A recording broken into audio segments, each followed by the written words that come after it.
Hi friends, welcome to my channel. இந்த சேனலை first time பார்க்குறீங்க அப்படின்னா மறக்காமல் சேனலை சப்ஸ்கிரைப் பண்ணி ஆல்ற பட்டனை கிளிக் பண்ணி வச்சுக்கோங்க. வாங்க வீடியோக்குள்ளே போகலாம். இன்றைக்கி என்ன வீடியோ பார்க்க போகிறோம்னா, தீபாவளிக்கு நாங்கள் செஞ்ச குலோப் ஜாமுன் வீடியோ தான் பார்க்கலாம் வாங்க. ஆச்சி பிராண்ட் குலோப் ஜாமுன் மாவை வச்சு தான் செஞ்சோம். நல்லா சூப்பராகவே வந்துச்சு. வாங்க எப்படின்னு பார்க்கலாம்.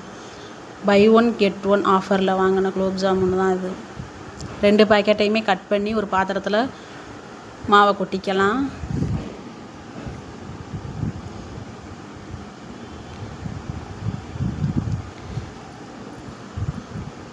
காய்ச்சின பால் சேர்த்து கொஞ்சம் கொஞ்சமாக பிசைஞ்சு எடுத்துக்கலாம். பால் ரொம்ப சூடாக இருக்கிறதுனால கரண்டியில் கிண்டுறாங்க.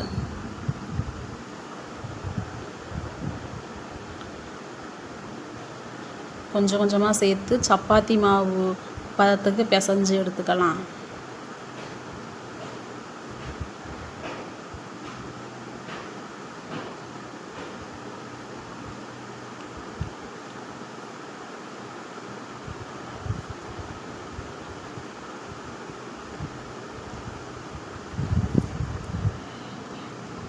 மாவு இப்படி கையெல்லாம் ஒட்டாமல் இருக்கிறதுக்காக 1 ஸ்பூன் நெய் சேர்த்து பிசைஞ்சுக்கலாம்.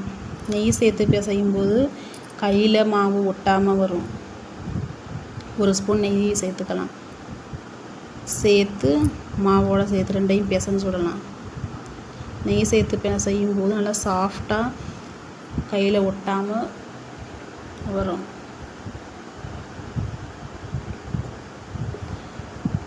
இப்போ பார்த்தீங்கன்னா உங்களுக்கே தெரியும் கையில் ஒட்டாமல் எப்படி வருதுன்னு. இந்த அளவுக்கு பிசைஞ்சு எடுத்தாச்சு. பார்த்தாவே தெரியும் எவ்வளோ சாஃப்டாக மாவு இருக்குதுன்னு பாருங்கள். இந்த அளவுக்கு பிசைஞ்சு எடுத்து ஒரு 10 நிமிஷம் போல் ஊற வச்சுக்கலாம்.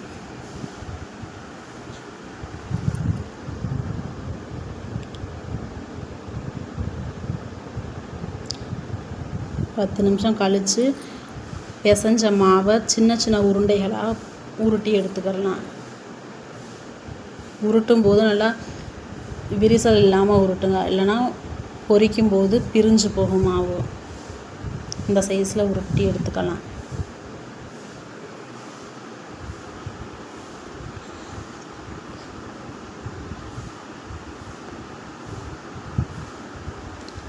அப்பாவும் பையனும் சேர்ந்து செஞ்ச குலோப் ஜாமுன். 2 பேரும் தான் உருண்டை உருட்டுறாங்க பாருங்கள்.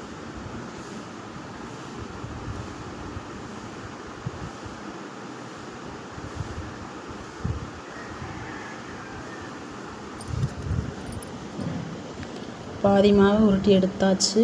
இன்னும் பாக்கி இருக்க மாவையும் உருட்டி எடுத்துக்கலாம்.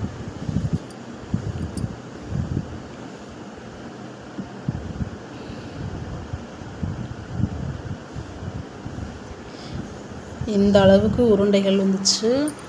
இப்போ நம்ம உருட்டி எடுத்த உருண்டைகளை எண்ணெயில் போட்டு பொரித்து எடுத்துக்கலாம். ஸ்டவ் ஆன் பண்ணி சட்டி வச்சு அதில் கொஞ்சமாக பொரிக்க தேவையான அளவு எண்ணெய் சேர்த்துக்கலாம். எண்ணெய் நல்லா சூடேறினதும் உருட்டி வச்சுருக்க உருண்டைகளை கொஞ்சம் கொஞ்சமாக போட்டு பொரித்து எடுத்துக்கலாம்.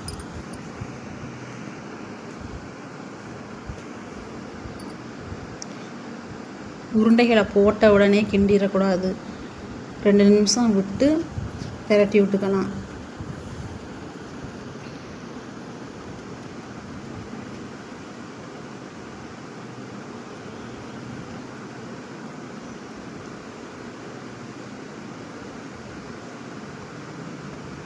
இந்த அளவு வந்த உடனே எடுத்து வேற ஒரு பாத்திரத்தில் போட்டுடலாம். இது போல் கொஞ்சம் கொஞ்சமாக உருட்டின உருண்டைகளை சேர்த்து பொரித்து எடுத்துக்கலாம்.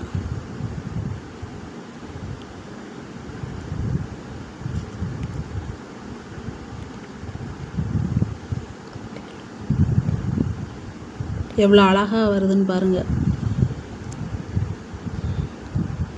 அதுக்கு இடையிலையே 2 டம்ளர் தண்ணி விட்டு 2 டம்ளர் ஜீனி 2 ஏலக்காய் தட்டி போட்டு பாகு கரைச்சி எடுத்துக்கலாம். ஸ்டவ் ஆன் பண்ணி 2 டம்ளர் ஜீனி 2 டம்ளர் தண்ணி ஏலக்காய் தட்டி போட்டு பாகு கரைச்சி எடுத்துக்கலாம். அதுக்கு தான் அந்த பக்கம் தண்ணி வச்சுருக்காங்க. உருட்டின உருண்டைகள் எல்லாத்தையுமே போட்டு பொரித்து எடுத்துடலாம்.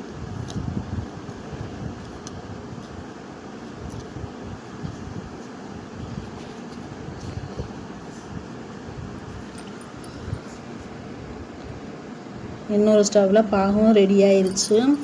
இப்போது நம்ம பொரித்து எடுத்த குலோப் ஜாமுன் உருண்டைகளை இந்த இதில் போட்டு பாகில் போட்டு ஊற வச்சுக்கலாம்.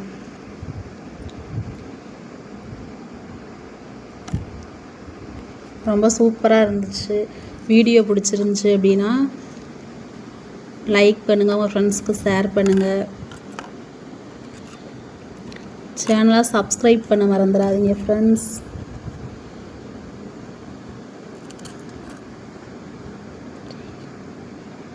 Bye friends.